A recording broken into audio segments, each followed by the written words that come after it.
and how we lead together to transform Battle Creek.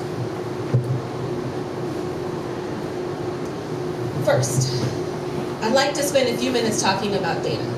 Ellie provided you some data in your packet. I want to look a little bit bigger. One of the reasons that I want to talk about data is because we often see someone else's time of challenge and controversy, but we don't always think about how it connects to us. Right? Reverend Dr. Martin Luther King Jr. wrote 57 years ago from the Birmingham, Alabama jail, "Injustice anywhere is a threat to justice everywhere. We are caught in an inescapable network of mutuality, tied in a single garment of destiny. Whatever affects one directly, affects all indirectly. There can't be equality everywhere if there is inequality anywhere." Our Declaration of Independence states, "We hold these truths to be self-evident, that all men are created equal, and that they are endowed by their Creator with certain unalienable rights, that among these are life, liberty, and the pursuit of happiness. If the rights of one person in our community are violated, especially when they are at their most vulnerable, then all of our rights have been diminished." And while our community and our country has come a long way, Reverend Dr. Martin Luther King's dream has yet to be fully realized. Let's look at employment for a second. The unemployment rate measures the amount of people who are unemployed, able to work, and actively looking for work. It does not consider discouraged workers. Discouraged workers are unemployed workers who would like to work, but have given up looking for work altogether, usually because they believe that there are no jobs available. The unemployment rate for African Americans in Battle Creek is almost 2 times higher than Caucasians in Battle Creek. 2 times. And this isn't just part of the Battle Creek story. This is our national story, right? This past fall, the news ran a number of stories about how the national unemployment rate for African Americans was the lowest it had ever been, 5.5%. People celebrated everywhere. The Caucasian rate, 3.2%.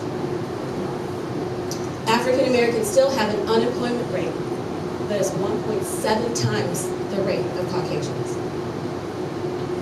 In 1969, the year after Reverend Dr. Martin Luther King Jr.'s assassination, the national unemployment rate for Caucasians was 3.1%, and for African Americans, 6.4%.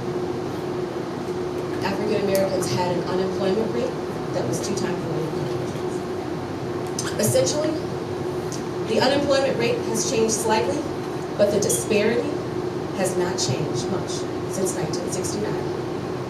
Think about that, 1969, 50 years ago. Right? And here's why this matters to all of us, right? In 2018, the business case for racial equity was released for Michigan. It stresses the importance of racial equity as both an imperative for social justice and a strategy for Michigan's economic development and growth. The report shows that the effect of racial disparities related to health, education, incarceration, and employment can be seen in earnings and wages.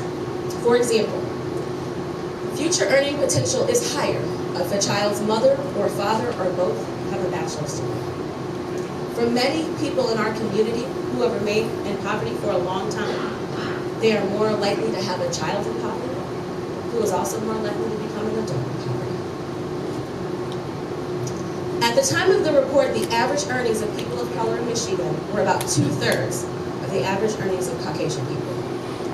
If we eliminated that disparity, it could translate into an additional $36 billion in economic output for the state of Michigan.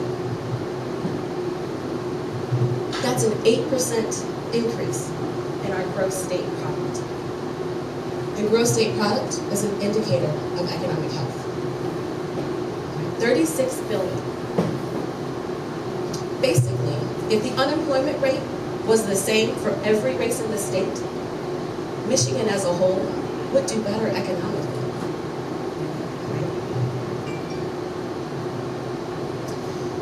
And that 36 billion, That number also includes reducing social service spending and an increase in state tax revenue. We can fix more potholes. Hopefully. 36 billion. That is more people buying from our small businesses. Right? What would our downtown look like if the unemployment rate was the same for every race in this community? Whatever affects one directly affects all indirectly. I just mentioned how the education of parents is an indicator of future potential earnings of children. In 2017, the New York University of Educational Equity in Battle Creek concluded more than 1/3 of children living in the Battle Creek Public Schools District live at or below the poverty line, compared to just 10% in neighboring districts. It's 30